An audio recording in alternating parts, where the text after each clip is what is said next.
And talk fiber types and connector types, kind of go a little bit as to like why it's important. So introduce the MPO12 and the dual LC again. So MPO12, it's kind of weird.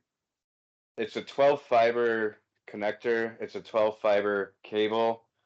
Only 8 fibers are actually used.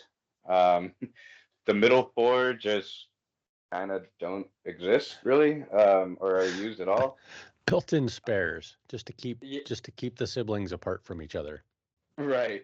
That's yeah. So um, then some of the higher data rates, you'll see MPO 16, and I have the SN connector put together there. That's very similar to the MDC connector.